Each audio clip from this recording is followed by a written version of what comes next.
personnes, Dieu est présent, Dieu est présent. Dieu est présent. Alléluia. La personne la plus importante parmi nous n'est pas visible. Alléluia. Donc c'est important de rester très concentré. Alléluia. Soyons concentrés sur Dieu ce matin. Amen. Gloire à Dieu. Je bénis le Seigneur pour le privilège qu'il me fait d'être là.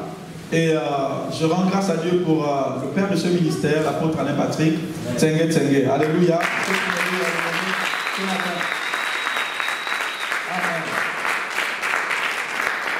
Gloire à Dieu. C'est mon père spirituel, c'est le père spirituel de cette église, c'est le berger de notre famille spirituelle. Amen. Gloire à Dieu. Je suis content de voir la maman de Jessie parmi nous. Alléluia. Gloire à Dieu. Comment tu vas? Gloire à Dieu. Est-ce qu'on peut acclamer le Seigneur?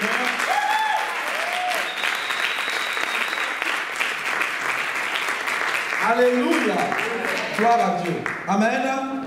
Gloire à Jésus. C'est la belle-mère donc de notre frère Edgar et la maman de nous tous. Amen, amen. Gloire au Seigneur. Qui vient ici pour la première fois? Venez pour la première fois à ACF. Si c'est l'Assemblée chrétienne.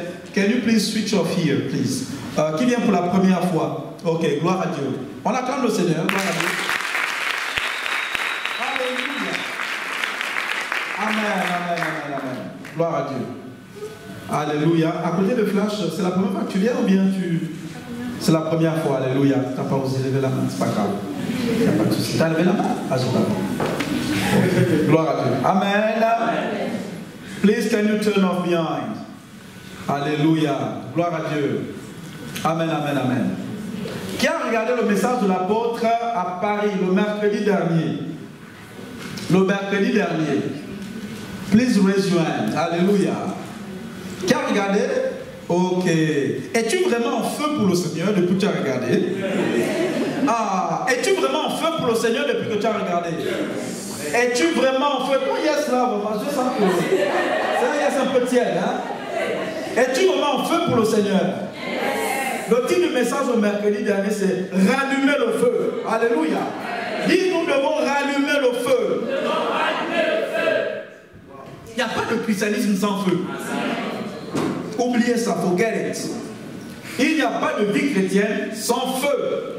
Le Dieu que nous prions est un Dieu qui répond aux choses agréables, aux choses qui lui plaisent par le feu, le fire. Alléluia. Le jour où tu vois un chrétien tiède, hein, je t'assure, soit tu n'es pas né de nouveau, soit tu n'as pas reçu le baptême du Saint-Esprit. Deux choses. Et l'apôtre a rappelé que Jean-Baptiste est venu baptiser d'eau, mais Jean-Baptiste a dit lui-même que Jésus est celui qui est venu pour nous baptiser d'esprit et de feu. Qui est chrétien ici? Gloire à Dieu. Donc, un chrétien est censé être quelqu'un qui est en feu, enflammé par Dieu. Alléluia. Et savez-vous qu'il y a une catégorie de personnes que Dieu rejette et vomit sur terre? Non, c'est vrai. Hein? Qui aime boire le café? Vous aimez boire le café? Par exemple, comme moi, vous aimez du café. Moi, j'aime beaucoup le café burundais. C'est le meilleur sur terre. C'est un très bon café. Qui aime le café comme moi? Ok. Qui aime les boissons chaudes? On va dire les boissons chaudes. Café, thé, cappuccino. Qu'est-ce que ça fait de boire un café froid qui sort du congélateur? Imagine avec le temps qu'il y a là en ce moment. Un café qui sort du congélateur avec le temps qu'il fait. Vous voyez ce que ça fait dans la bouche? Ben, c'est ce qu'un chrétien froid fait dans la bouche de Dieu. C'est un goût désagréable. C'est pour ça que dans l'Apocalypse, il parle à l'église de Laodicée. Il dit: tu n'es ni chaud ni froid. Je te vomirai. Je ne sais pas quel christianisme on vous a présenté, mais je présente le christianisme de la Bible. Jésus vomit les gens. Attention, attention, il vomit les gens. Il vomit les gens tièdes. Et l'église dont il parlait là, à Laodicée là, la plupart des églises dont il parle dans l'Apocalypse sont en Turquie. Allez voir ce que ces églises sont devenues aujourd'hui. Les monuments qu'il y a là. Et quel Dieu on prie là-bas. Vous avez l'impression que ce qu'il disait, ça c'est bien. Donc Dieu vomit les gens. Dieu n'aime pas la tiédeur. C'est pour ça que quand le Saint-Esprit vient sur le chrétien, il vient pour nous baptiser d'esprit et de feu. Et quelle est la preuve que tu es enflammé? La preuve que tu es enflammé, juste un petit résumé du mercredi. Je vous conseille de regarder. Je suis en train de regarder ce message plusieurs fois. Regardez-le plusieurs fois. Sinon, tu peux vivre une vie chrétienne et croire que tu es en train de vivre la vie chrétienne alors que ça ne serait pas agréable à Dieu. Je n'ai pas envie de me retrouver au ciel. Et puis le Seigneur dit, je ne te connais pas. Non. Parce que l'apôtre Paul dit, je n'ai pas envie qu'après avoir prêché, je sois moi-même disqualifié. Donc c'est possible de vivre la vie chrétienne, prêcher, faire toutes ces choses-là et être disqualifié. Je me rappelle du rêve que Béline, la vision que Béline a eue, et qui, à chaque fois que j'y pense, je me dis, Seigneur, est-ce qu'on peut répéter ça à notre génération? Parce qu'on est dans une génération où vraiment le christianisme est pris pour quelque chose d'acquis. La Bible dit qu'à celui qui vaincra jusqu'au bout. C'est pas quelque chose d'acquis. Le salut, il est sécurisé, mais tu dois te battre pour le préserver. Ah, tu dois te battre pour garder la flamme. Et dans la vision, Béline a vu un grand trône blanc, le Seigneur était assis dessus. Que tu crois ou tu ne le crois pas, le ciel et l'enfer existent. La vie n'a pas commencé avec moi, elle n'a pas commencé avec toi, elle n'a pas commencé avec ceux qui viendront après. Elle l'a depuis longtemps. Les règles sont fixées depuis longtemps. Et le Dieu d'amour est un juge aussi. Et il a vu le Seigneur. Et il y avait quelqu'un qui joue au piano. Quand les gens sortaient et mouraient, ils allaient devant le grand trône blanc, ils allaient devant le Seigneur. Et quand la vie de la personne plaisait au Seigneur, et la personne avait fait ce pourquoi elle était venue sur terre, le Seigneur lui faisait comme ça, et la dame jouait le piano, une certaine musique. Et quand la vie de la personne ne lui plaisait pas, le Seigneur faisait comme ça, et la dame jouait un autre type de musique. Il y a un jugement après notre vie sur terre. Donc quand tu dis à quelqu'un qui est mort, rest in peace, non, il ne peut pas reposer en paix, parce qu'il doit préparer un procès. Il y a un procès qu'il doit préparer. Amen. Et plusieurs personnes ont défié comme ça. Le Seigneur faisait ça quand c'était bon, il faisait ça quand c'était pas bon. Il faisait ça quand c'était bon, il faisait ça quand c'était pas bon. Après le tour de Béni, vous connaissez Béni? Le tour de Béni est arrivé. Le Seigneur n'a pas fait comme ça, mais il n'a pas aussi fait comme ça. Et il a regardé le gars sévèrement. Et il a dit, don't miss it. C'est-à-dire, ne rate pas ça. Quelqu'un qui a gagné beaucoup d'âmes déjà. Est-ce que le salut de ton âme, c'est précieux pour toi? Ah, il faut prendre ça au sérieux. C'est pour ça que la Bible dit, ceux qui ont soif de justice, ceux qui ont soif d'être en règle avec Dieu, Seigneur. C'est pas juste non, c'est désirer être en règle avec Dieu. C'est est-ce que ma vie est en règle avec toi? Est-ce que je suis quoi? Est-ce que quand tu me vois, c'est agréable? C'est important d'avoir l'opinion, pas l'opinion des gens au quartier, ou l'opinion de ton pasteur, de ton prophète. L'opinion de Dieu sur ta life. C'est important. Et quand j'y pense, je me dis, Seigneur, aide-moi à ne pas rater ça. À ne pas louper le ciel. À préserver le salut. Et à vivre tes intérêts. Amen. C'est hyper important. C'est hyper important. Un jour, un homme de Dieu a eu une vision. Il a vu des hommes qui étaient très affairés. Ils transpiraient, ils étaient vraiment très occupés. Et ils étaient en train de construire des choses. Et quand le Seigneur a ouvert les yeux, les choses dont ils étaient affairés et construisaient, c'était des châteaux de sable. Et le Seigneur a dit, voici comment les gens sur terre vivent. Ils sont affairés, occupés et chargés pour construire des châteaux de sable. Vu du ciel. Vu du ciel. J'espère que tu n'es pas en train de bâtir un château de sable. Et investir autant d'énergie et d'argent pour un château de sable qui sera balayé par une vague. Nous devons prendre notre salut au sérieux. Au sérieux. Amen. Et une des façons de garder le salut au sérieux, c'est de garder la flamme, de garder le feu qu'on a reçu à la belle naissance. Alléluia. Important. Une des preuves que tu es en feu et enflammé par Dieu et pour Dieu, c'est quand ta vie est en mouvement pour les intérêts de Dieu. S'il y a un incendie dans ton appartement ou dans ta chambre, tu ne peux pas rester là. Donc quand tu vois un chrétien qui est scotché sur la chaise, qui a du mal à partir, gagner des âmes, il n'est pas en feu. Tu ne peux pas, il ne peut pas avoir le feu dans ta maison et tu es immobile. Ce n'est pas possible. Le feu te met en mouvement. La Bible dit, ne connaissez pas comment Dieu a oint Jésus de Nazareth, le Saint-Esprit allait dans le lieu en lieu faisant le bien. Jésus allait de lieu en lieu. Sa vie était enflammée par Dieu et pour Dieu. Donc une preuve que tu es enflammé pour Dieu, c'est quand tu vas de lieu en lieu.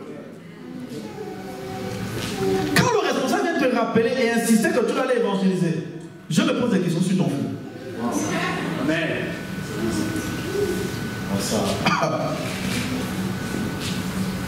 Par contre, le feu, le camailleux, il agit toujours.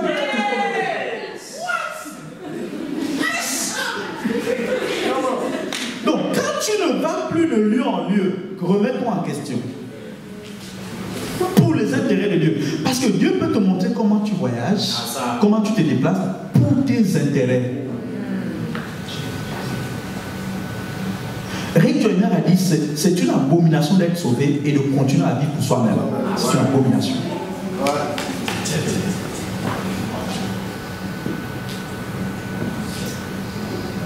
Est-ce que tu vas encore de lieu en lieu pour les intérêts de Dieu? C'est le feu. Les gens disent, comment on appelle notre frère, comment il s'appelle? Kanye West. Il se demande s'il est sauvé, s'il n'est pas sauvé. Quand tu es sauvé, quand tu es né de nouveau, le premier feu là, c'est même aller parler des gens, de Jésus aux gens. Les vrais nouveaux, nés de nouveau. Souviens-toi de quand tu es né de nouveau. Tu te pousses avec personne. Il y a quelque chose qui te pousse. Le feu. Le gars est en prison, personne. Ici, il y a très peu de personnes qui sont là en prison par Jésus. Le feu le pousse là-bas. Donc, quand ta vie n'est plus en mouvement, pose-toi des questions. La flamme est en train de diminuer. La flamme est en train de diminuer. C'est pour ça le message de l'apôtre du mercredi, il faut le regarder 15, 20, 25 fois. C'est ça que le feu se rallume et grandisse. Amen. Amen. Quelle est la preuve que tu es en feu? C'est quand tu es contagieux, contagieux, contagieux, contagieux. Le feu brûle tout au passage. Tu ne peux pas être enflammé et il n'y a pas des gens que tu enflammes à ton passage. Du temps de Jésus, au passage de Jésus, des prostituées étaient enflammées pour Dieu. Des avocats enflammés pour Dieu, des publicains enflammés pour Dieu, des voleurs enflammés, même Judas le voleur, enflammé pour Dieu, comptables enflammés pour Dieu, pêcheurs enflammés pour Dieu, des rois, des officiers de police enflammés pour Dieu. Qui enflammes-tu? Qui enflammes-tu? Qui peux-tu dire non? Telle personne là, ces personnes là sont enflammées à cause de moi. C'est que ton feu est petit. Ton feu est petit. Et ce qui est dangereux avec la vie chrétienne, c'est que la mort spirituelle, c'est la séparation avec Dieu. Et une des façons de maintenir le feu, c'est de rester proche de Dieu. Amen. Tu ne peux pas être proche de Dieu qui est enflammé et être froid. Et le danger de la mort spirituelle, c'est quoi la mort spirituelle? C'est la séparation de Dieu, la séparation d'avec Dieu.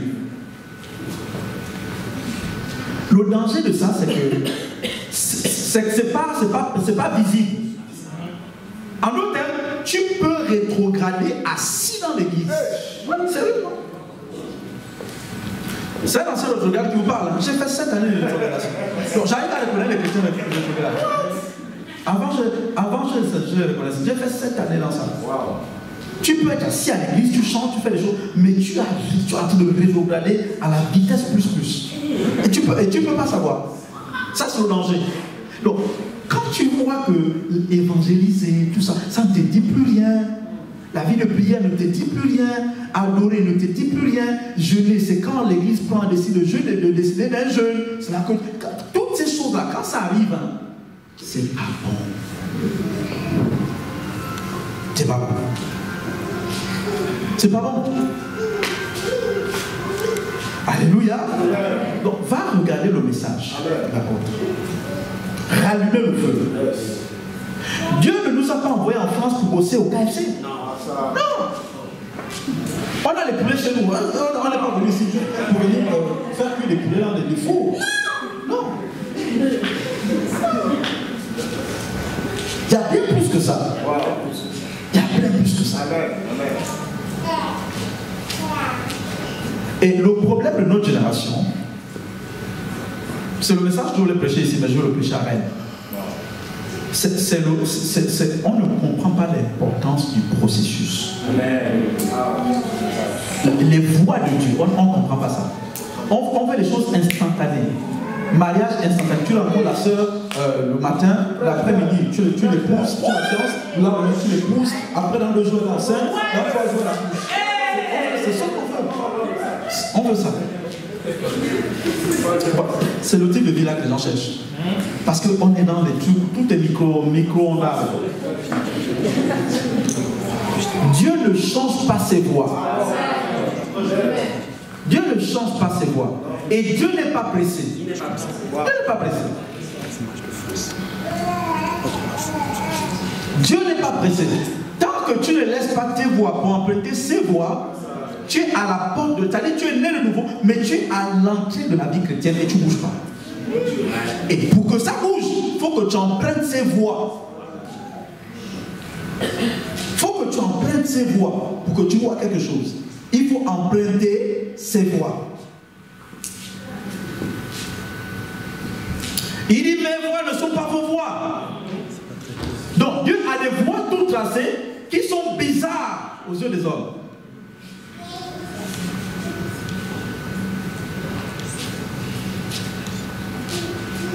Et ce qui nous perd dans notre génération là, on n'a pas la pensée transgénérationnelle. Ça dit que la vie, dès qu'on a un salaire, c'est moi-même, ma femme, mes enfants. C'est pour ça que beaucoup de pays africains sont pauvres. Mais quand vous voyez les routes ici, c'est des routes qu'il y a depuis longtemps. Vous voyez les cathédrales, c'est des gens qui ont conçu ça à l'époque. Ils n'en avaient peut-être même pas besoin. Tu vas voir des villages où, à l'époque, ils n'étaient même pas 500. Ils ont conçu une grosse cathédrale. Pas pour eux, pour les enfants de leurs enfants. Le sang que tu transportes dans tes veines là, Dieu veut utiliser cette connexion là pour bénir les enfants de tes enfants.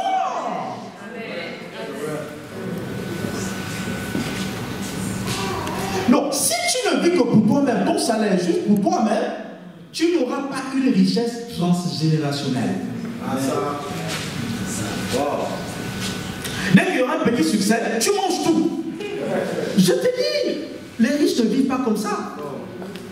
Les riches pensent aux enfants de leurs enfants. Seigneur, avec ce que tu me donnes là, qu'est-ce que je peux laisser aux enfants de mes enfants? Tu vas voir que tu ne seras plus dépensier n'importe comment. Ouais. Et tu ne peux plus jouer à ta vie chrétienne. Parce que tu penseras aux enfants de tes enfants. Ne savez pas qu'il y a des gens qui sont convertis aujourd'hui, le prix a été payé par les arrière-grands-mères. Oui. Ils ont bâti l'hôtel de Dieu qui continue de parler. Tout comme certains que vous voyez dans beaucoup de sectes, c'est les arrière-grands-parents qui ont bâti un hôtel à Satan. Maintenant, nous là, c'est nous qui devons renverser les hôtels là et déposer un hôtel de Dieu pour gagner les enfants de nos neveux, de nos nièces au nom de Jésus. Arrêtons de vivre pour nous-mêmes. Arrêtons de vivre pour nous-mêmes. Alléluia. Dis gloire à Dieu. Dis gloire à Dieu. Dis gloire à Dieu. Dis dans le nom de Jésus, je vivrai longtemps. Je vivrai longtemps. Je laisserai un héritage aux enfants de mes enfants.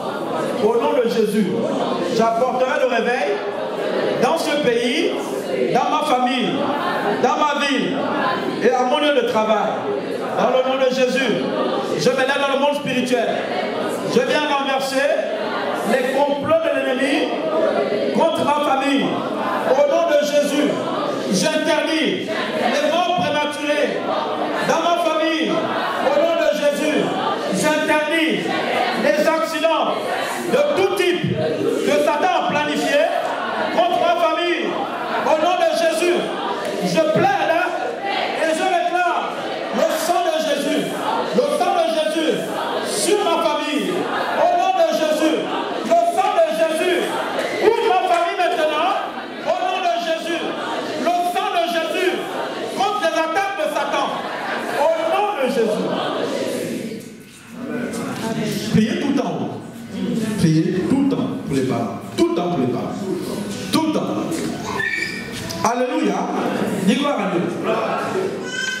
Ce matin, je veux parler, dans le mois la sagesse et l'intelligence. Alléluia. Je veux parler de la sagesse qui pour moi est la plus importante.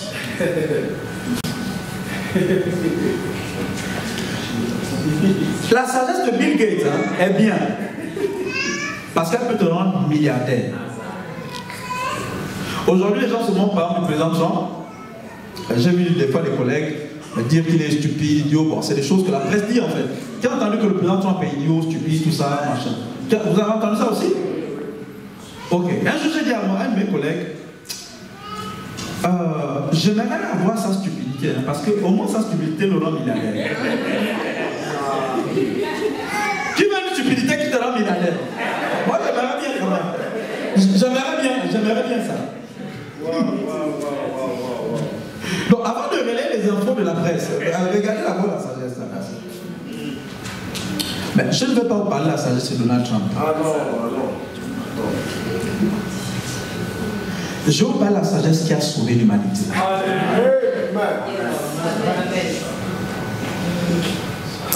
Méprisé et méprisable pour les hommes qui se perdent.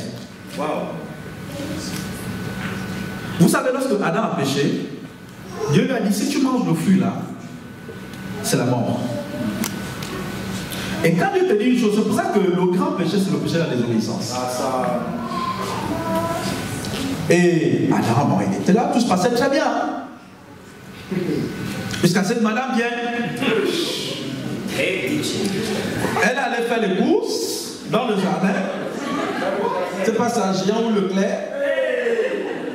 Et elle a croisé un serpent qui avait peut-être aussi d'autres courses à lui-même.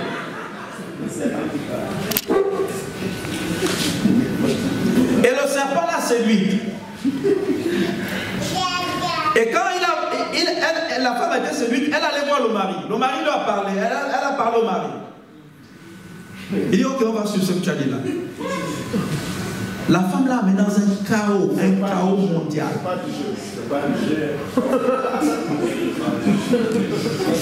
Qui continue à agir jusqu'aujourd'hui. What?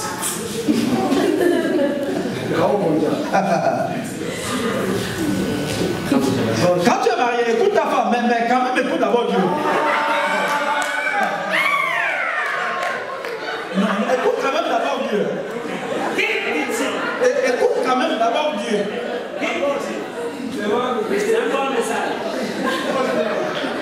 Parce que papa Abraham, c'était un peu pareil.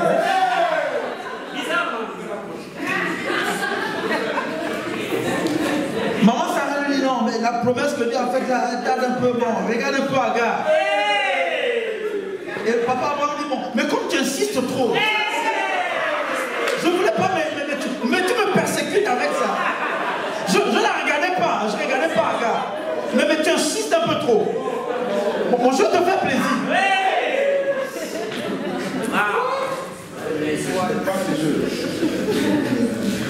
Il nous a laissé les Ismaélites.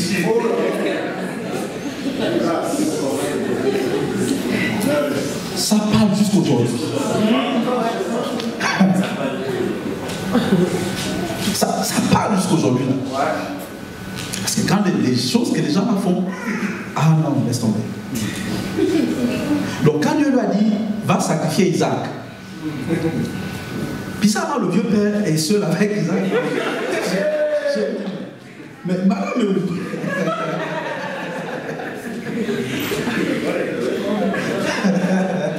que le gars dit non, je crois que faut que j'opère un peu autrement. Non, je ne dis pas qu'il ne faut pas écouter ta femme. Il faut écouter ta femme, mais écoute d'abord Dieu. Dis-moi amen. Dis-moi amen. Écoute d'abord Dieu. Parce que tu peux te dans un chaos généralisé. Mais écoute d'abord Dieu, écoute d'abord Dieu. Amen. Quand Adam et Ève ont péché, ils ont vécu 100 ans, 200 ans, 300 ans, 400 ans. Il n'y avait rien. Mais la mort finit par arriver. Et quand ils sont morts, fallu attendre Jésus, donc beaucoup d'années encore. C'est pas qu'il n'y avait pas de sages sur terre, il y avait des grands sages. Il y avait un monsieur qu'on appelait Nimrod qui a bâti des choses. Il y avait des gens qui ont bâti des tours. Il y avait des sages sur terre. Il y avait des sages sur terre. Il y a eu des gens comme les David, les Salomon, tout ça. Il y a eu des sages sur terre. Il y a eu Alexandre le Grand, tous ces empires, tous les empires que vous connaissez avant Jésus. Il y a eu ça. Mais il a fallu que Jésus vienne. Comment? Merci Seigneur. Et Dieu l'a dit, fils, je vais te donner une sagesse qui paraît folle pour ceux qui périssent. Mais c'est la sagesse là qui va sauver l'humanité.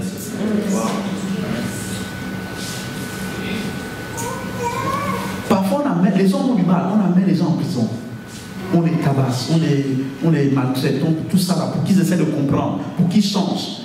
La prison ne peut pas changer un homme. Ils deviennent encore pire. Mais Dieu a dit, je vais te donner une sagesse qui peut transformer une prostituée en une puissante évangéliste. La sagesse de la croix.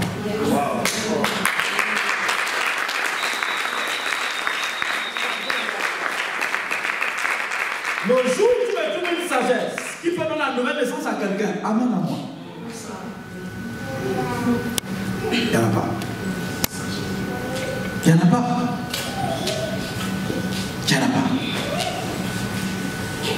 Nous n'avons pas été sauvés par les sermons de Jésus. Jésus a fait des sermons, des grands messages, des béatitudes, Matthieu 5. Il a fait des grandes prédications. Il n'y avait aucune nouvelle naissance.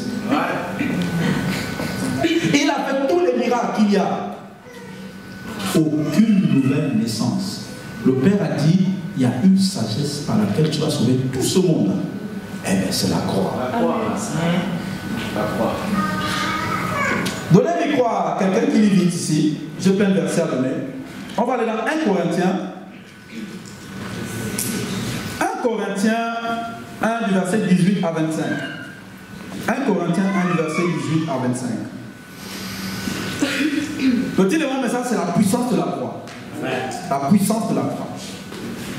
1 Corinthiens 1 du verset 18 à 25. Car la prédication de la croix est une folie pour ceux qui périssent. Est une folie pour ceux qui périssent. Y compris certains chrétiens qui se détournent. Quand tu vois un chrétien se détourner de Jésus, c'est pour se perdre. Un chrétien qui se détourne de Jésus, qui quitte son église locale et qui n'a pas d'église, il sort pour se perdre. C'est une folie. Il y a une vision que Rick Joyner a eue.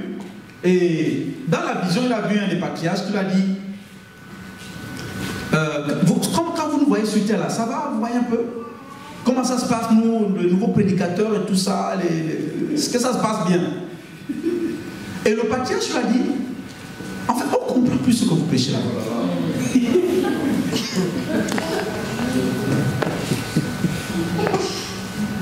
Nous n'avons pas été sauvés par la sagesse humaine. Yes. Mais yet.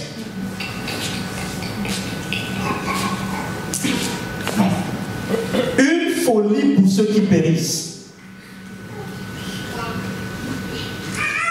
Continue, Gadi.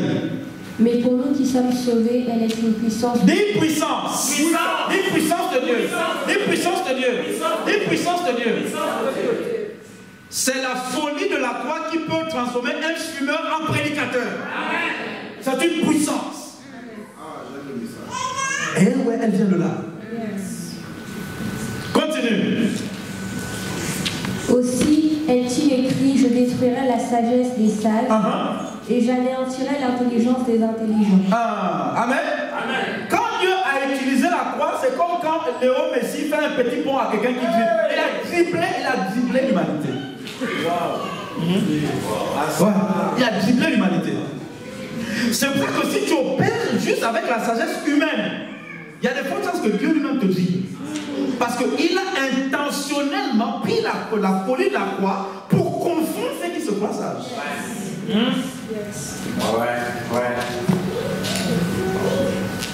C'est pour ça que tu essaies de vivre la vie par toi-même en évitant la croix, et c'est que de la confusion que tu moissonnes.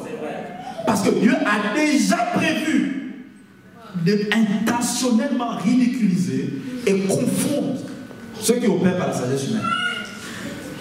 Continue. Où est le sage? Où est le scribe? Où est le disputeur de ce siècle? Dieu n'a-t-il pas convaincu de folie la sagesse du monde? Continue. Car puisque le monde avec sa sagesse n'a point connu Dieu dans la sagesse de Dieu, il a plu à Dieu de sauver les croyants par la folie de la prédication. Il a plu à Dieu de sauver les croyants par la folie de la prédication. Continue. Les Juifs demandent des miracles et les Grecs cherchent la sagesse. Nous prêchons Christ crucifié. Christ crucifié. On a besoin d'un sauveur. Et le sauveur va mourir à la croix. Quelle est cette sagesse-là? C'est la sagesse de Dieu. Scandale pour les Juifs, folie pour les païens. Continue. Mais puissance de Dieu et sagesse de Dieu. Une puissance de Dieu et sagesse de Dieu. La croix est la puissance de Dieu et la sagesse de Dieu. Avant de la rejeter, pense d'abord à l'humanité qui a été rachetée par la croix. Continue, ma soeur. Mais, car la folie de Dieu est plus sage que les hommes. La folie de Dieu est plus sage que les hommes. Même quand Dieu décide d'être fou, il est encore plus sage que les hommes. Et continue. Et la faiblesse de Dieu est plus forte que les hommes. La faiblesse de Dieu est plus forte que les hommes. Je vais te donner un secret pour la vie, pour vivre sur terre. Si tu veux vivre sur terre, apprends à être vulnérable dans les mains de Dieu. Parce que les dieux la pluie sur terre, ils sont en voie de disparition. Je te prends dans la forêt. Dans la forêt, l'espèce qui est l'une des espèces qui est le plus en voie de disparition, c'est les lions. Le lion qui est fort, là, qui rugit, qui fait peur à tout le monde, ils sont en voie de disparition. Par contre, tu vois les antilopes, les gazelles, les brebis, moutons, tout ça là. Les brebis, les gens même se débrouillent à leur créer des enclos, faire des choses pour les nourrir, pour qu'ils soient bien, parce qu'ils sont vulnérables. On va en prendre soin. Le lion, ok, mais débrouille-toi, tu vas voir la vie comment elle est. Les lions sont en voie de disparition. Donc, ceux qui font le dur, avec Dieu, c'est compliqué sur terre. Ils ont une mauvaise aventure sur terre. Avec Dieu, sois vulnérable avec lui. Amen. Amen. Dieu a choisi de nous sauver par la folie de la prédication, de la croix. Il a choisi de nous sauver par la croix. Avant de rejeter la sagesse de Dieu, pense à comment ton âme a été sauvée. Et souviens-toi de comment tu étais avant de rencontrer Christ. Sors les albums, sors les fichiers. Il y en a qui ne peuvent pas regarder leur photo il y a 15 ans. Ils ne peuvent pas la regarder. Ils ne peuvent pas la mettre sur WhatsApp ou Instagram. La photo il y a 15 ans. Parce que le style vestimentaire est vraiment celui de Napache. Mais il a plu à Dieu de nous sauver par la prédication de la croix. C'est quoi la croix? Vous savez, la croix aujourd'hui ne nous parle plus beaucoup. Parce qu'on n'utilise plus cette méthode de tuerie.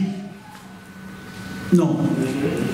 Vous avez vu, on considère que les gens aujourd'hui. Non, nous qui sommes là aujourd'hui, ça ne nous parle pas vraiment. La croix aujourd'hui, ce qui ressemble un tout petit peu à la croix, c'est la chaise électrique. Voilà. Pour les prisonniers. C'est-à-dire une mort humiliante et lente.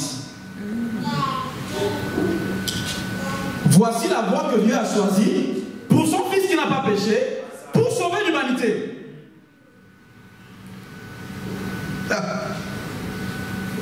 Et j'aimerais t'informer que Dieu veut que tu utilises la même sagesse pour vivre pleinement ton salut sur la terre.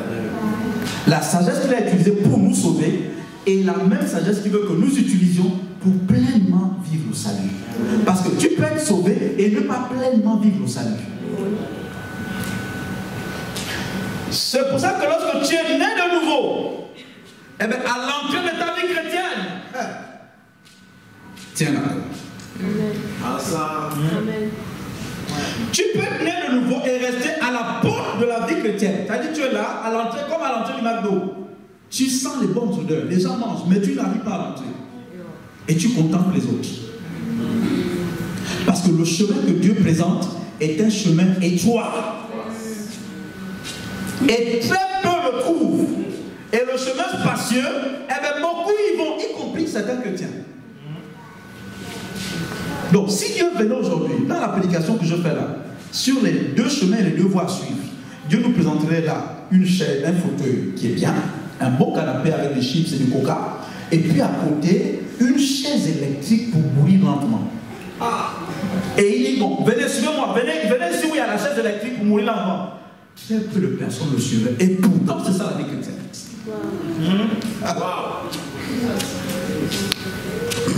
C'est dur, hein? Et c'est ça. Comment? Les voix des hommes ne sont pas les voix de Dieu.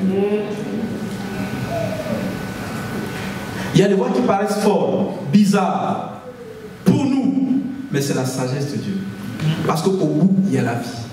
Jésus a dit, je suis le chemin, la vérité et la vie. Mais le chemin de Jésus, c'est le chemin de la croix. Alléluia. Regardez ce que Jésus a dit. Allons dans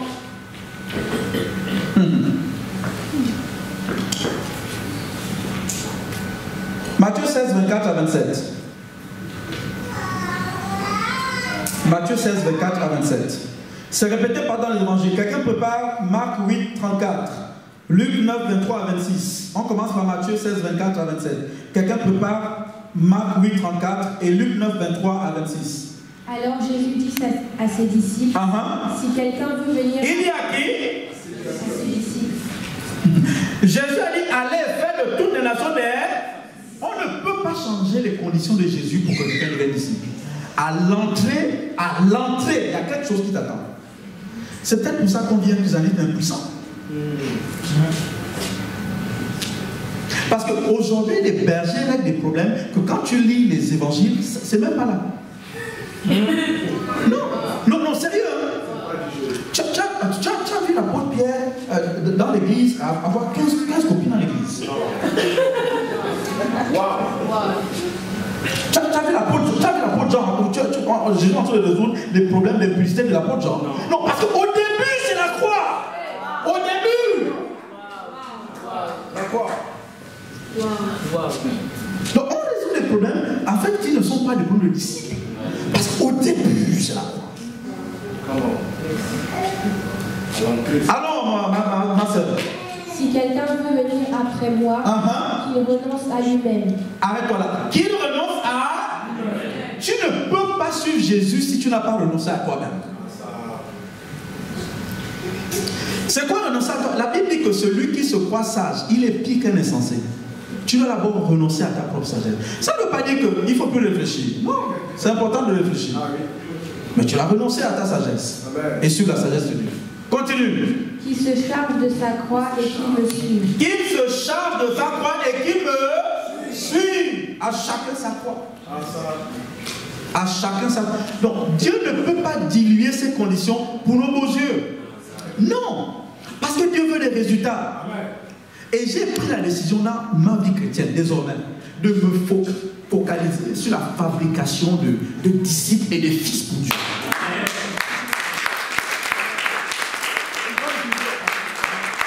Parce que Jésus, mort, ressuscité, il est parti, il avait très peu de personnes, jusqu'aujourd'hui, ça continue. Pourquoi? Il s'est focalisé sur les disciples et les fils. Une bonne vision. Il n'était pas bluffé par la foule, la même foule a crucifié, de toute façon. Il s'est focalisé sur les disciples. Mais c'est quoi un disciple? C'est quelqu'un qui renonce à lui-même et qui se charge de sa croix. Traduction dans le monde d'aujourd'hui, ça dit tu arrives là, tu as le canapé assis avec plein de chips et de coca, et là tu as la chaise électrique pour mourir lentement.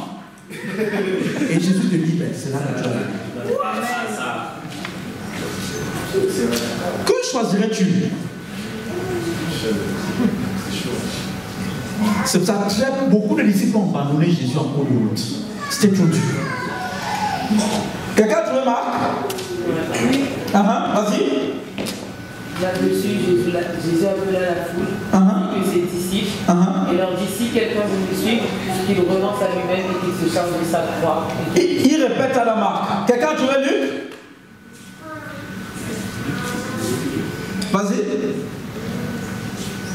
Oui, il y a plus si quelqu'un veut venir après moi, qu'il renonce à lui-même, qu'il se charge de sa croix et qu'il me suive. Il répète encore dans Luc. Donc on ne peut pas éviter ce que Jésus a répété là. Donc, chère génération dans laquelle nous sommes, nous devons croire au processus. L'homme n'est pas l'homme sans qu'il ne passe par un processus. Non, tout ce que Dieu a prophétisé là, d'accord, mais il t'amène après dans un processus.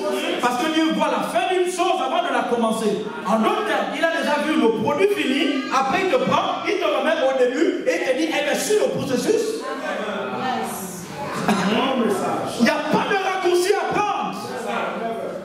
Si tu prends les raccourcis, c'est pour te perdre. Donc, la finalité de la croix, elle est belle. Eh bien, mais au début, eh bien, il faut passer. Il y a des choses à vivre, il y a des choses à traverser. C'est pour ça que les chrétiens sont faibles. On a du mal à gagner beaucoup de foules, à gagner beaucoup de gens et à les convertir en disciples. Parce qu'on vit un christianisme pour la plupart mou. Un grand pasteur de Paris a dit à l'apôtre, si tu veux que ton église grandisse et perdure, il faut que tes chrétiens aient la mentalité de soldat. Amen. Il a dit, Simon, tu es pierre, et sur cette pierre, sur ce caillou, pas une éponge, sur un caillou, je vais bâtir mon ecclésia, une armée qui se lève pour aller dépeupler l'enfer. La différence entre la police municipale et les commandos, c'est le processus qu'ils engagent. Pour devenir quelqu'un de la police municipale, je les respecte, mais il y a des choses à faire. Pour devenir un commando, il y a des choses, il y a des entraînements, mais qui sont durs. Donc, Jésus veut des grands résultats, il prend des processus durs. Mais la finalité paye. Parce que la parole de Dieu, elle est prouvée déjà cette fois. Il a prouvé c'est que ta vie là, il faut passer par là. Jésus est passé par là, tu dois y passer. Amen. Alléluia. Il n'y a pas de raccourci, mon frère, ma soeur. Il n'y en a pas. Il n'y a pas de raccourci. Il n'y a pas de raccourci. Alléluia. Dieu veut que nous utilisions la sagesse qui nous a sauvés pour nous sauver nous-mêmes et sauver les autres. Amen. Alléluia. C'est pas juste tenir le micro, parler, chanter, toutes ces choses-là. Non. Jésus ne s'est pas arrêté là-haut. Il a dû aller jusqu'au bout. Et c'est pas non, machin, non. C'est vrai qu'on a pu vivre les choses que Jésus a vécues. On va pas nous fouetter, on va pas faire tout ça. Mais il y en a qui ont été fouettés quand même. Il y en a quand même qui ont été fouettés. Parce que quand tu vois les excuses que les chrétiens utilisent aujourd'hui pour ne pas servir Dieu, tu sens qu'ils ne portent pas sa croix. Non, je n'ai pas pu avoir de crâne. C'est une insulte pour les Juifs qui ont quitté l'Égypte à pied et qui ont marché. C'est une injure. C'est une injure. C'est vraiment fort. C'est une injure. Dieu ne peut pas diluer, il ne peut pas diluer son processus. Parce qu'il a déjà vu la fin. Alléluia. Il n'y a pas de raccourci. Il n'y a pas de raccourci. Si tu veux enfanter des fils, des disciples dans ton GR, suis les traces de Jésus. Amen. Suis simplement ces traces. Tu commences par toi-même et puis tu suis les traces. Tu auras des résultats. Même si tu as deux personnes, avec deux personnes, tu peux secouer tout Nantes. L'apôtre Paul et je ne sais plus qui avec lui, ils ont secoué toute une ville à lui. Aujourd'hui, il faut qu'on ait en masse à bouffer pour aller gagner 2-3 personnes. Pourquoi? Mais les gars portaient leur quoi? On les fouette, ils continuent à parler de Jésus. On le trempe dans lui, il ne meurt pas, il sort de lui, on l'a trempé, il continue à parler de Jésus. Le gars porte sa croix et il y a une puissance puissance qui sort de là.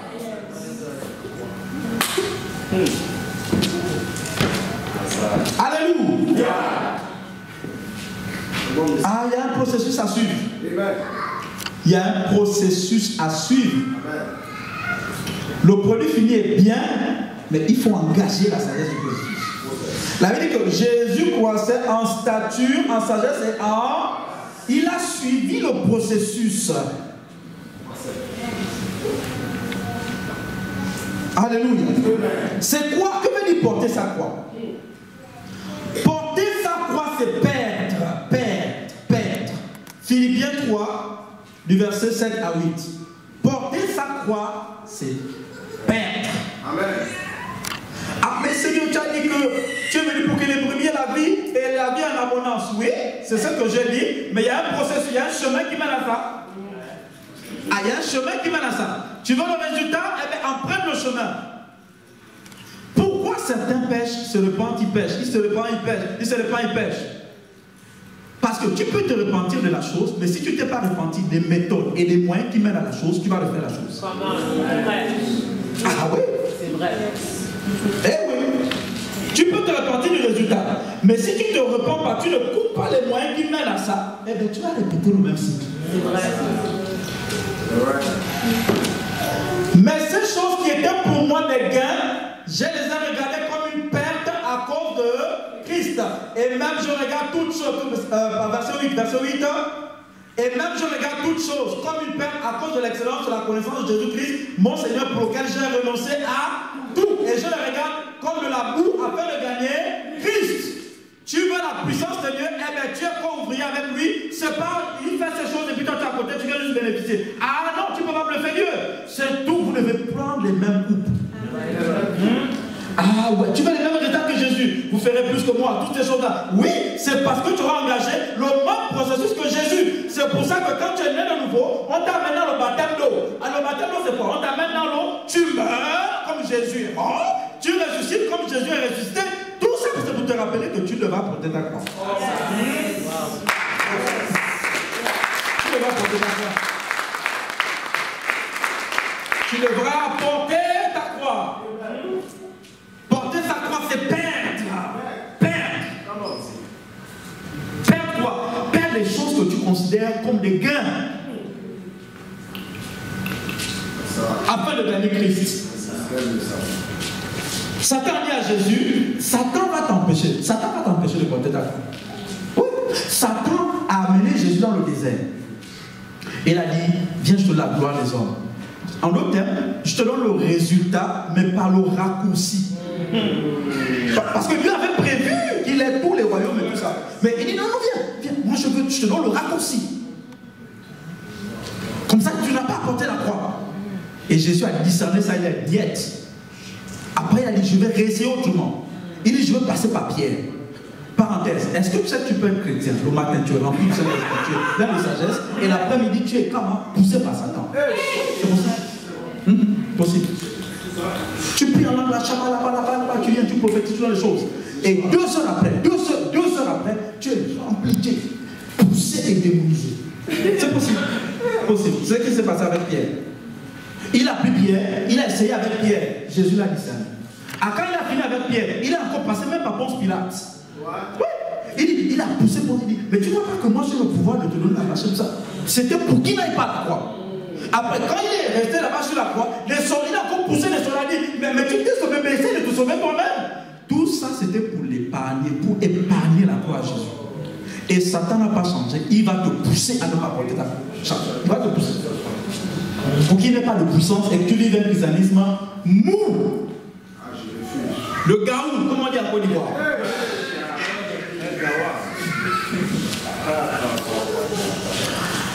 Porter sa croix, c'est perdre. Perdre ce que tu considères comme des gains, la gloire des hommes. C'est une des raisons, je suis vraiment désolé, mais c'est une des raisons pour lesquelles beaucoup de chrétiens sont motivés à aller sur les réseaux sociaux et étaler leur vie sur les réseaux. Pour avoir la gloire des hommes. Wow. Vérifiez. J'ai un peu le fond pour l'évangile. C'est juste étaler leur vie. Selfie, moi aux toilettes. Moi dans la salle de bain. Moi en train de faire les lacets de mes chaussures. Moi, je l'adore.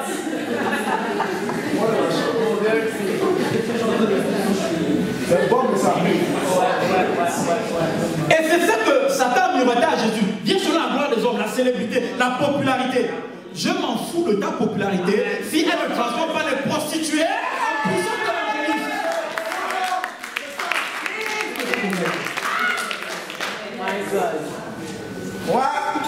Si dans tes followers, les paralytiques ne marchent pas, si dans tes followers, les aveugles ne voient pas, si dans tes followers, ceux qui péchaient ne se répandent pas, et c'est tout même mieux.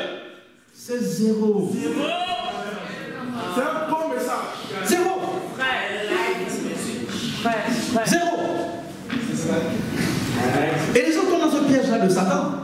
Viens sur la gloire, viens par la réputation, viens par la célébrité. Par les raccourcis, il y a un processus que tu dois engager, mon frère, ma soeur. Celui de la croix. Perdre quoi? Perdre le monde. Perdre le monde. Personne n'est chrétien ici, hein. Même Soliane, il n'est pas né chrétien. Dès que le sang de papa est mort, c'est fini. Péché. Faut que tu rencontres Jésus. Oh, mais mon père était pasteur, ma mère était diaconesse. Oui, il n'y a pas de souci, mais il faut que tu te prépares. Laisse-le.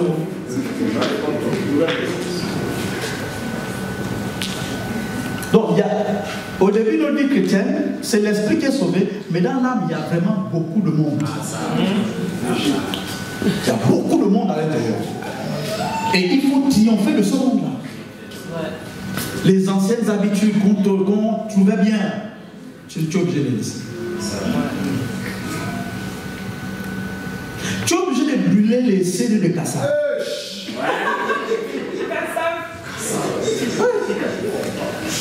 Les vidéoclips de Shine, tout ça, tu es obligé de les mettre à la poubelle.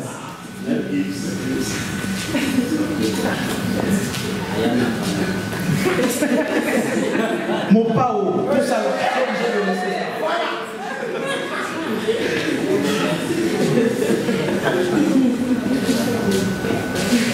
Même si quand tu arrives à l'église et que tu vas dans le tram, tu entends un son là, quand tu descends chez un voisin, tu entends le dernier mot pao, et que le pied commence à bouger comme ça, tu vas devoir prendre ça. En place. Ça m'est arrivé au début de ma vie chrétienne. Tu sors là, tu vas à l'église, tu vas chez un ami, le gars il met le dernier mot pao. La tête fait comme ça, et on parle.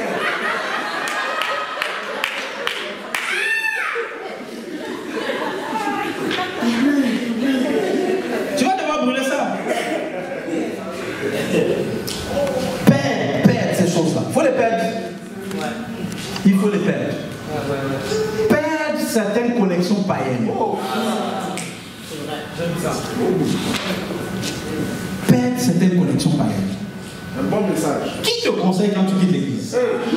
La personne qui te murmure tout le temps à l'oreille, c'est lui ton pasteur, c'est lui ton berger. Oui.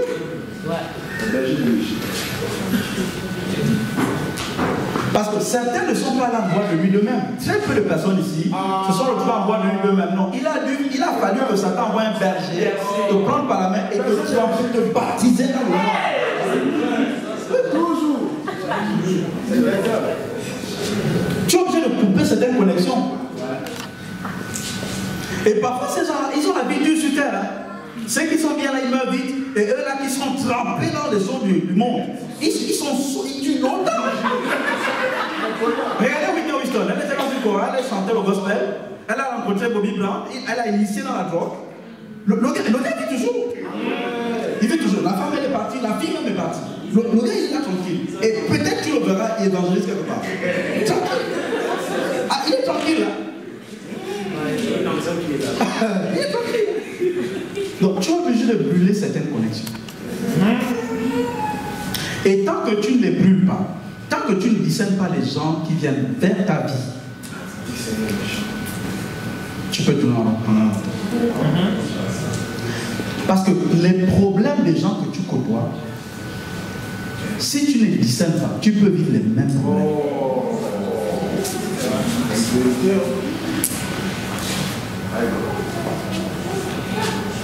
Je ne sais pas quel serviteur d'Élysée, où la Bible dit que la lèpre de Naaman s'attacha, c'est s'attacha, il s'était attaché à la mauvaise personne. Du coup, la lèpre que la personne avait, il y avait eu un transfert.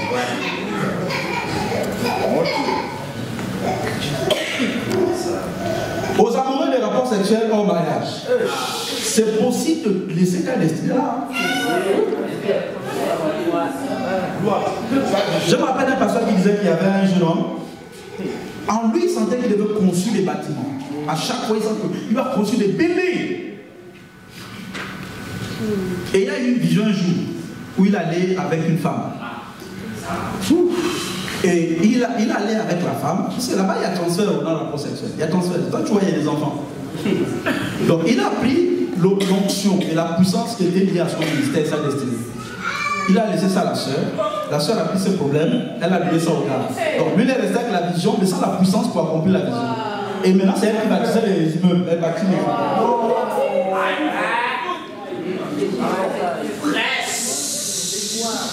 Donc, réfléchis avant d'aller faire ce genre de choses. Réfléchis avant. Réfléchis.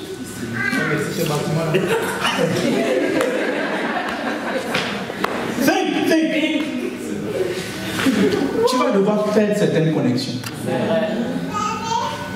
Tu vas devoir plaquer et replaquer certains ex. Alléluia. Perdre quoi? Perdre son confort. On est l'une des générations des chrétiens où on aime tellement le plaisir. Non, on aime tellement le plaisir. Ce qui est agréable, ce qui est bien pour nous. C'est pour ça qu'il y a beaucoup de divorces. Ah oui. Parce que les gens parlent pourquoi? Ben, je sens plus de plaisir, j'ai plus de bonheur dans ce truc. On t'a dit que quand tu te maries, c'est pas pour être heureuse, pour être heureux, c'est pour rendre quelqu'un heureux. Ah, tu savais pas ça? Donc, on est tellement, la génération est tellement égoïste. Les gens ne cherchent que leur plaisir et leur propre bonheur. T'as pas vu que même pour les mariés, Jésus dit qu'il faut aimer ta femme comme Christ a aimé l'Église. Il s'est livré pour mettre ça. Donc même pour aimer ta femme, tu vas devoir porter ta croix. Et ton mari, eh bien, tu vas devoir porter ta croix.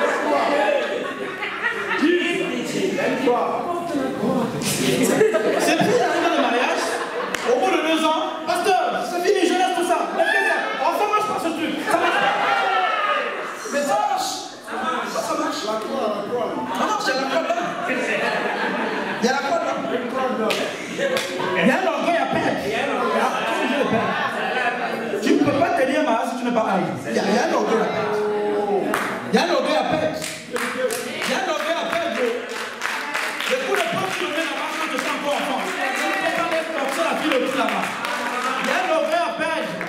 Elle te parle ta main du piment, tu es là, tu es star. Assis dans les eaux paisibles. Imperturbable. Avant tu réagissais, là tu réagis plus.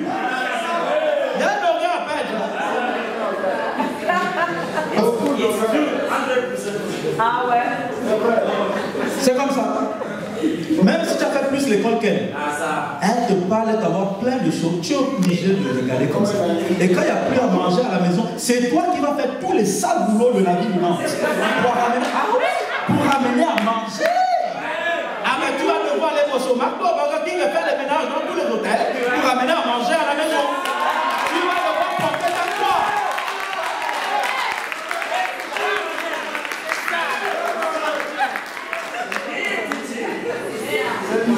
Sauf si tu te maries ailleurs ici. Sauf que là par les maris qui vendent leur femme fauchée. Tu es obligé d'aller chercher l'argent. Ah, chercher l'argent. Ouais. Tu parles bien. Ouais. Et c'est pareil pour les sœurs, tu ne peux pas tenir un mariage si tu ne portes pas ta croix. Tu vas devoir sacrifier ton ego. Et devoir être soumise à un mari maladroit.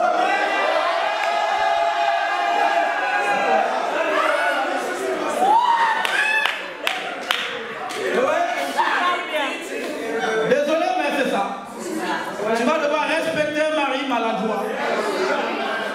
Abigail était bel et bien avec Nabal le fou.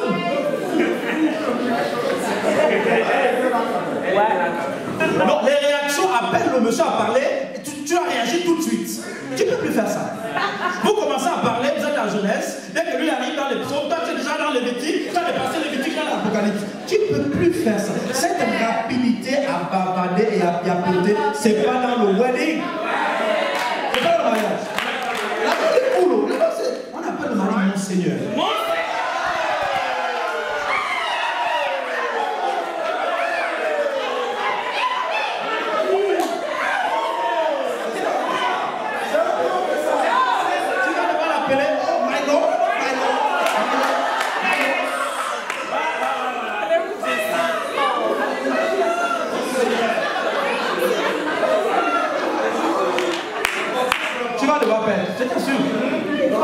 C'est pour ça que les gens divorcent. Surtout ici, au pays où on est là, les gens divorcent. Dans le monde, dans l'église, ils divorcent. Pourquoi? Ils ne comprennent pas la sagesse de Dieu. Ils pensent que le mariage là a commencé avec nous. Ça a commencé depuis longtemps à aviser les règles.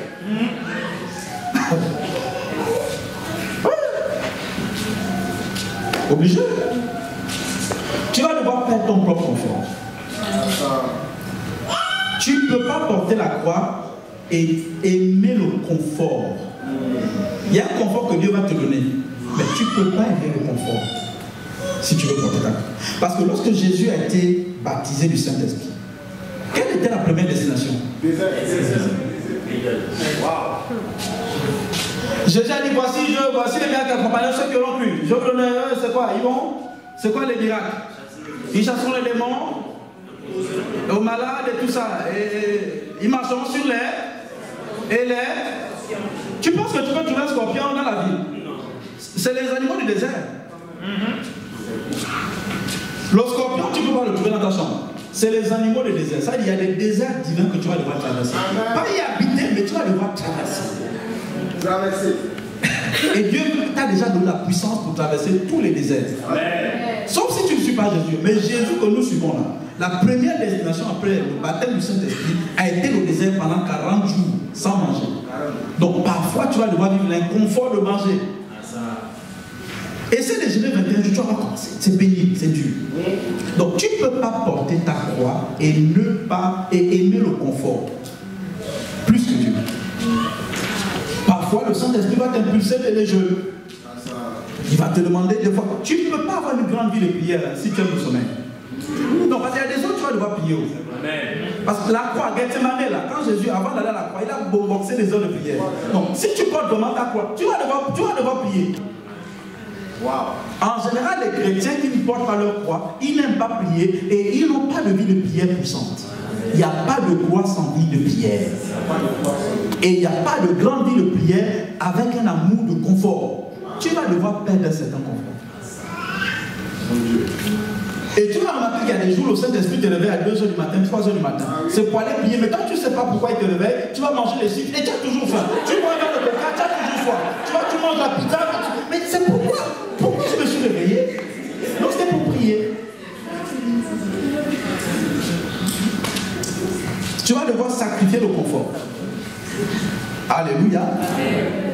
Porter sa croix, c'est sacrifier le confort, perdre le confort familial. Eh ouais. On va aller dans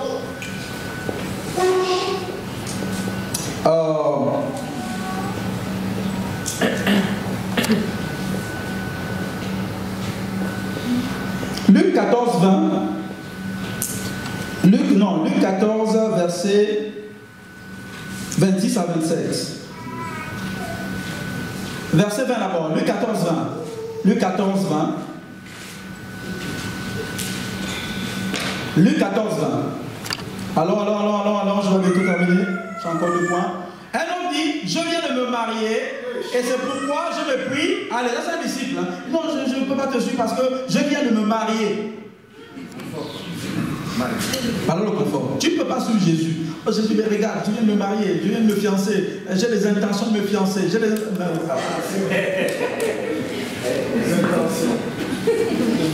Certains, ils sont à l'église, ils ont des intentions. Tous les mois, ils ont des fiancés. Tous les mois, ils ont des fiancés. Ils se fiancent jamais, ils ne se marient pas, mais ils ont plein de fiancés. Chaque année, ils ont des fiancés. 26, 27. Si quelqu'un vient à moi et s'il ne aime pas son père, sa mère, sa femme, ses enfants, mon Dieu, ma fille Eliana, même les enfants, Soliane, oui, même les enfants, ses frères et ses soeurs, et même sa propre vie, il ne... On a honte et peur de dire ça aux gens que Jésus nous envoie. Ah ben, Jésus a dit ça, il ne peut pas être mon disciple. Il faut répéter ce que Jésus a dit. Ah ouais. Il y a un temps où tu dois vivre des persécutions familiales à cause de Jésus. L'apôtre parlait d'une soeur quand il était à Lyon, ce matin, ou je ne sais pas ce matin, que les parents tabassaient parce qu'elle allait à l'église. Lorsqu'on m'a nommé pasteur stagiaire, j'ai fait des mois sans laisser mon père et ma mère. C'est je suis venu faire l'école. Comment je peux leur dire que je suis devenu pasteur ici en France alors que je suis parti de tout là? Tu ne vis pas de perception familiale. Les parents te disent pas que tu pries un peu trop, tu en fais un peu trop. Ça fait partie de la croix. Les gens vont devoir te donner des petits noms. Ça fait partie de la croix. Il y a un temps où tu dois laisser ton confort pour aller rendre visite à des âmes. Amen. Amen. Tu veux rester là avec ta femme, avec ton enfant, assis au salon. Tu prends le thé, ou bien tu prends les gaufres à la chantilly, tu mets la chantilly dans la bouche de la soeur, de la femme, et la femme met la chantilly dans ta bouche. Ah, comment c'est le big love ici, hein? Ah, tu penses, c'est pas ça la vie chrétienne. Il y a un confort à sacrifier. C'est pour ça qu'il y a très peu de missionnaires. Il y a très peu. Les chrétiens vont ils veulent pas de missionnaires. Mais comment l'Afrique a été gagnée? Les gens quittaient les familles là-bas pour aller évangéliser. La Chine et tout ça, comment les enfants, les milligrammes pleuraient. Il n'y a pas de courant sans pleurs. Wow. Oh, my femme, me and my wife, my husband, my boo, my husband, my honey. Il y a un temps où tu vas laisser tout ça.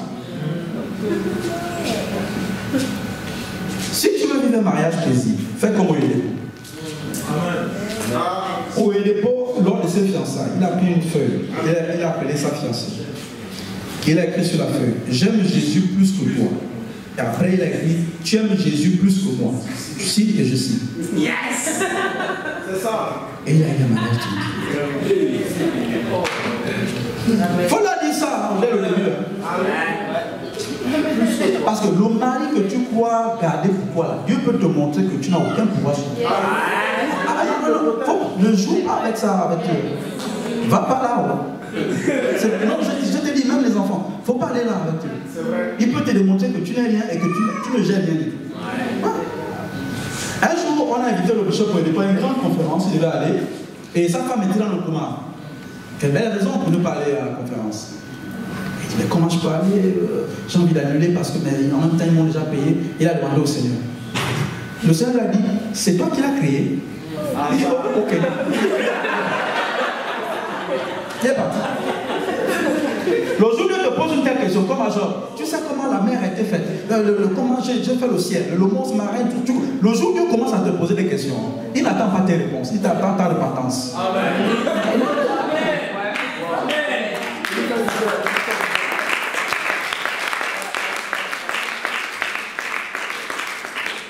Il est parti à la conférence et la femme a été guérie et restaurée totalement.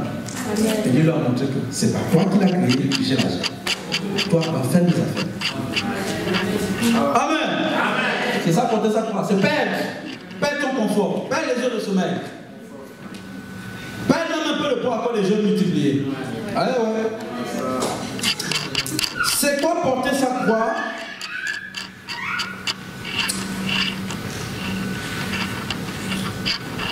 Porter sa croix, c'est souffrir. Amen. Wow. 1 Pierre 2, 20, 21. 1 Pierre 2, 20, 21. 1 Pierre 2, 20 à 21. Vas-y, Gabi. En effet, quelle gloire y a-t-il à supporter de mauvais traitements pour avoir commis des fautes? Arrête-toi là. Donc, il ne parle pas ici de souffrance due à nos bêtises et nos erreurs. Tu as fraudé le tram, on te facture, je ne sais pas, 35, 40 €. Tu as là à Leclerc, tu caches les choses que tu as volées dans le sac. Et puis quand tu as bim, bim, bim, tu dis, oh, mais pourquoi ça sonne? C'est pas ça, c'est pas ça. Vas-y, continue, ma soeur.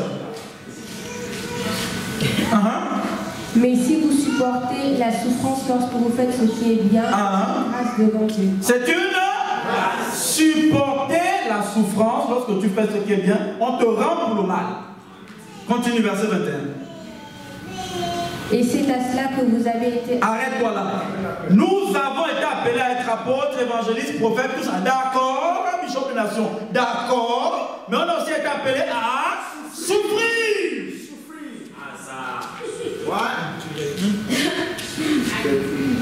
C'est pour ça qu'il y a pas de soldats dans le Seigneur. On a été appelés à ça. Continue. Parce que Christ aussi a souffert pour vous, vous laissant un exemple, afin que vous suiviez ses traces. Ah, les gars, vous devez suivre mes traces. Allons souffler ensemble. On va souffler ensemble. On peut partager la même puissance de résurrection et faire les mêmes choses qu'on faisait. On doit partager la même coupe, c'est ça. Tu vas être comme Smith ou Gascoigne, il y a des coupes à boire. Tu vas être comme Catherine Pullman, il y a des coupes à boire. Souffrir. Souffrir quoi? Braver la honte. Parce que la croix, c'est les âmes. Jésus n'est pas allé à la croix pour devenir juste un empereur, tout ça. Non, il est allé à la croix pour sauver les âmes. Et quand tu vas à bouffer, à commerce, à place royale, et que tu commences à parler de Jésus à quelqu'un, tu ne vois pas qu'il y a la honte qui se dégage. Eh bien, tu vas devoir braver ça. Et certains ici, on a besoin d'implorer le Seigneur pour que Dieu nous délivre de beaucoup de choses. Pour avoir la pièce et la... Comment il faut dire ça? Le courage, le zèle de prêcher l'évangile. Certains, la porte que certains utilisent, c'est la porte des complexes. Voilà. Porte des complexes. Certains, depuis qu'ils sont enfants, ils ont toujours trouvé leurs gens très très bizarres. Non, sérieux, bizarre. Au point que quand les personnes s'habillent, les gens sont toujours couverts. Parce que la personne a honte de cette idée. Il faut être délivré de ça. C'est une porte que certains utilisent. Certains n'ont pas osé dire, n'osent même pas dire là où ils sont nés. Jésus n'a pas eu honte. Il est né à Nazareth, dans un peuple patelin. Certains n'osent pas dire là où ils sont nés, leur pays d'origine, d'où ils viennent. Parce qu'ils ont honte. L'endroit où ils sont nés est mal famé. La famille est mal famée. Donc ils couvrent ça toujours d'une certaine façon. Et Satan le sait. Ça fait que ça joue sur ça. Certains, c'est les sévices qu'ils ont vécu quand ils étaient enfants. La honte. Dieu au sévice. Que le sang de Jésus vous protège.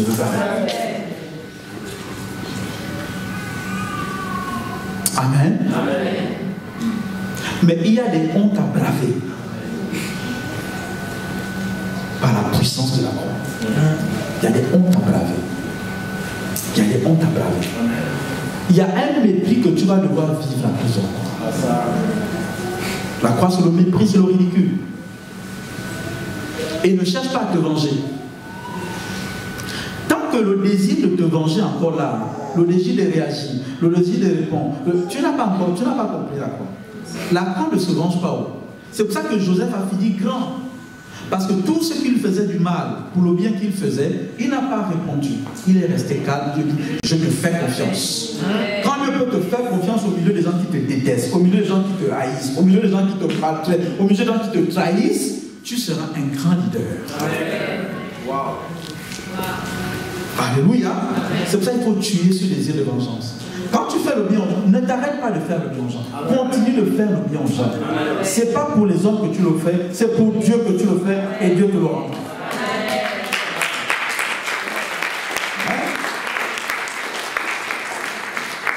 C'est pour Dieu. La croix, c'est la souffrance.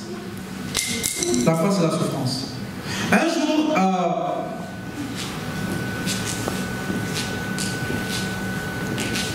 le révérend Derek Prince, il avait 70 ou 80, il était avec un autre pasteur qui avait 90 ans. Et là, il y avait un jeune prédicateur, je ne sais pas s'il était américain, il pétait le feu. Il avait l'onction et vraiment, il y avait des choses qui se passaient. Et Derek Prince était assis avec le vieux père de 90 ans.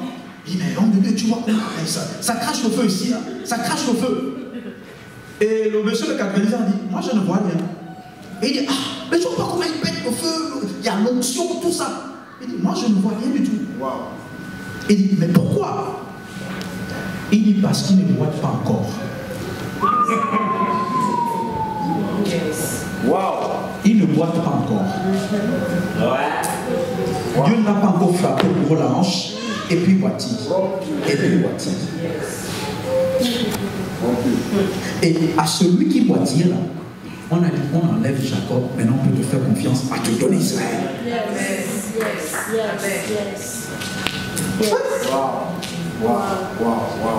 Donc les dons, les talents, tout ça, c'est on ne peut pas s'en enlever, c'est Dieu qui a donné ça. Tant que je ne vois pas ce que tu as traversé, tes dons et tes talents, pour moi c'est rien du tout. C'est rien. C'est rien du tout. Il y a des choses que tu vas devoir traverser. Et on verra vraiment si tu aimes Dieu après. On verra si après avoir traversé les trahisons, les fausses accusations et toutes ces choses-là, tu n'es pas amer avec la vie, avec Dieu. Tant qu'on n'a pas vu ça, tu peux cracher le feu, péter le feu, faire tomber les gens sous l'onction, faire des grandes choses. C'est éphémère, c'est rien, ça ne vaut rien encore.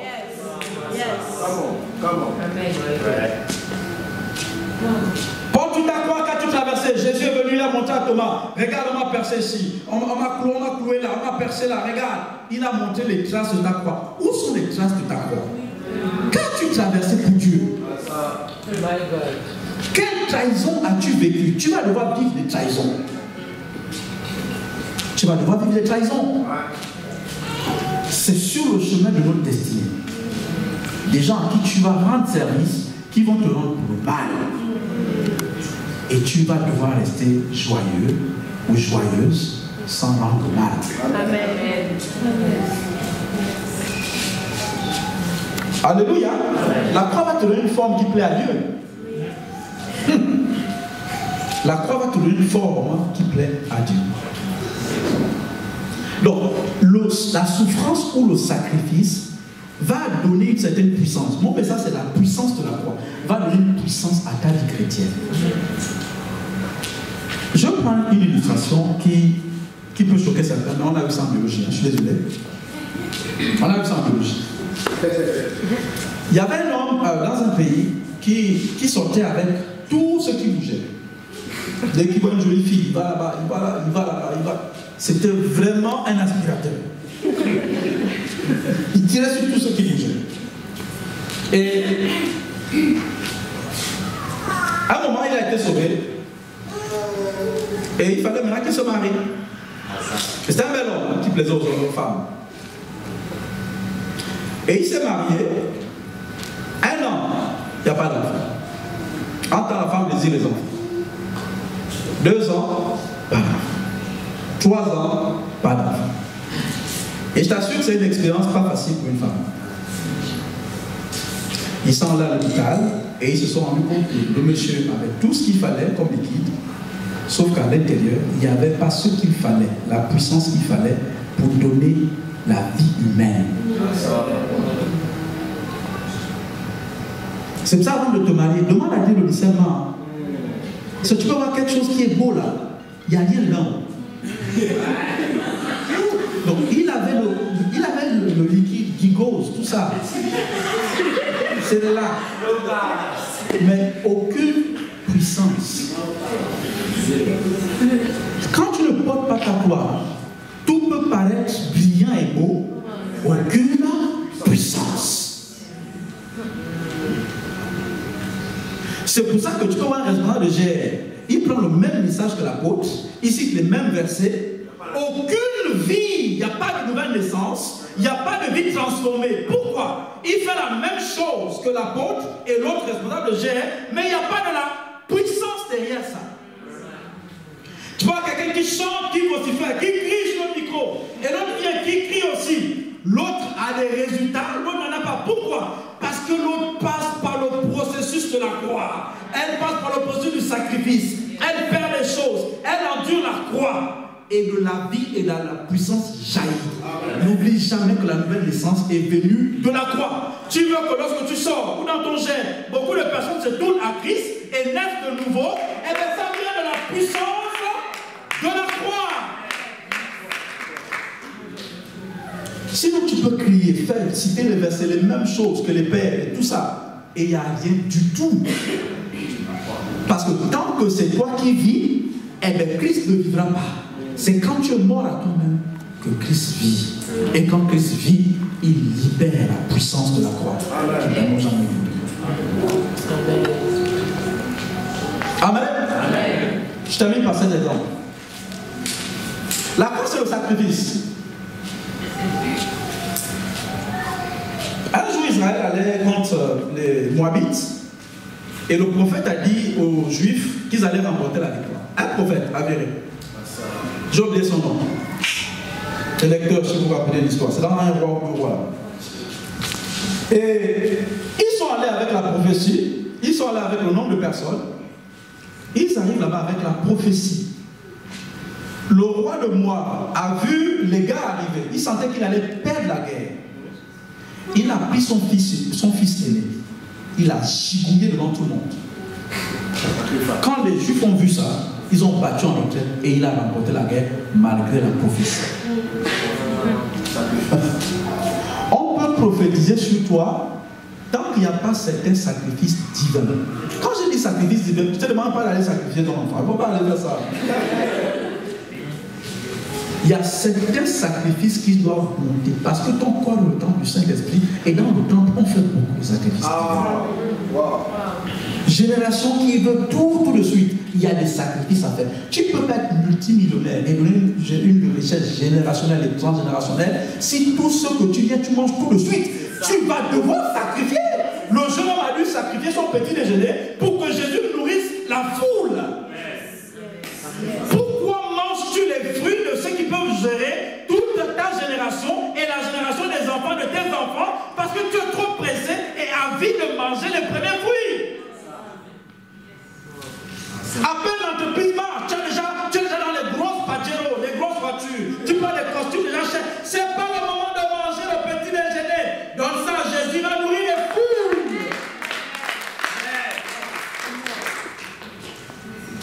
Viens quand tu laves avec les mêmes mèches, tu laves, tu relaves, tu laves, tu relaves, tu mets sur le sofa, tu prends la bombe, tu coloris en machin, en orange, après tu laves l'orange, tu coloris en bleu, après tu laves le bleu, tu coloris en rouge. Qui t'a dit que tu as dépensé tout ton salaire dans ça? Moi, j'ai croisé une fille qui me dit, ah là, j'ai dépensé 600 € pour les mères. 600 € pour les mères. Achète des livres. Ils vont enflammer ton esprit. Donc, il y a un temps où tu vas devoir sacrifier. Si le grain de blé ne tombe et ne... Si vous écoutez ce message, vous allez beaucoup plus cette année. Amen. Vous allez faire certains sacrifices pour la maison de Dieu. Amen. Et Dieu va vous le récompenser. Je pense que vous voulez les résultats tout de suite. C'est bon, aujourd'hui, le soir, tu vas voir les résultats. Non, c'est pas comme ça. Alors, on avait prophétisé sur Jacob et tout ça depuis le ventre de maman. C'est lui qui devait être devant Esaü, n'est-ce pas? Qu'est-ce qui s'est passé? Est-ce que la prophétie a marché au sacrifice? Il a fallu un sacrifice. Sinon, il n'y avait rien. Wow. Mon dernier exemple. Quand on était à Paris, l'archevêque a parlé d'une dame, une infirmière. Et c'était à Singapour. Et pendant que l'archevêque prêchait à Singapour, il entend une dame qui crie « C'est pas juste !» avec l'accent asiatique, je ne sais pas comment on fait ça. C'est pas juste! Imaginez une maman singapourienne. C'est pas juste! C'est pas juste! C'est pas juste! Et ça perturbait la conférence. Il allait voir la dame, il dit « Mais qu'est-ce qui n'est pas juste, ma soeur ?» Et la dame était infirmière. Elle dit non, parce que le Saint-Esprit me demande de sacrifier tout mon salaire et mes économies et de donner à l'église. Et je trouve que ce n'est pas juste. L'archevêque lui a dit, mais qu'est-ce que nous on a à voir dans une conversation entre toi et le Saint-Esprit? Allez régler ça à la maison. Pourquoi vous nous partagez vos problèmes? C'est pas juste. Elle continue. C'est pas juste. C'est pas obéi. Elle a tout donné. Des fois, je me demande, mais quel Saint-Esprit les brebis suivent? Donc, il y a des temps où le Saint-Esprit peut te demander de donner ton salaire à l'église. Non, c'est lui, c'est lui. C'est lui. C'est vrai, certaines chrétiens sont faibles. Parce que le Dieu que nous suivons est un Dieu qui demande tout à une veuve. Comment tu peux comprendre ça? Comment tu peux demander à une veuve qui a perdu son mari, qui est dans la famille, de tout donner? Est-ce que tu as des problèmes d'argent, Seigneur? Dis-nous, il y a des milliardaires dans l'église. On va pas faire ça. Mais à une veuve, c'est compliqué quand même, Seigneur. C'est parce que derrière le sacrifice, Dieu a la provision.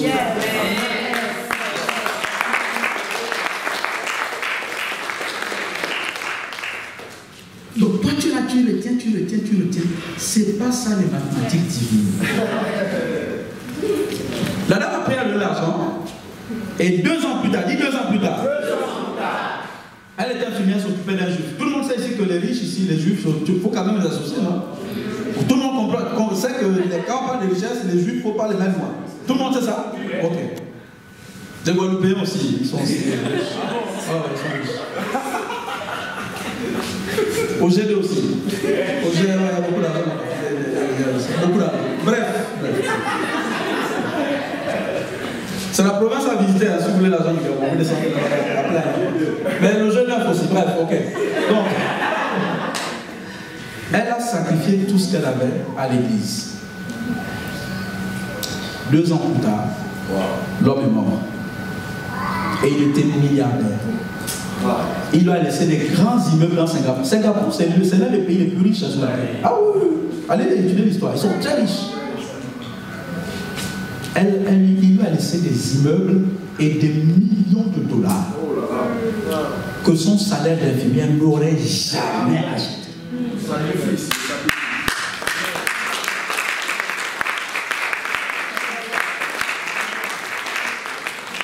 Vous savez comment Salomon a eu la richesse qui bat tous les rois de la terre? Sacrifice. Satan qui n'aime pas la croix et les sacrifices va se battre à l'obtenir ça dans notre poche. Mon Dieu. Depuis que j'ai compris ces choses-là, j'ai dit au Seigneur, au-delà de la ligne, chaque semaine quand je vais au culte, je veux me battre à donner une telle somme. Un peu plus. À Dieu. Parce que Dieu n'est l'éditeur de personne et n'est pas un homme pour l'oublier. Les transactions divines, Dieu les honore toujours. Alléluia, on va se lever.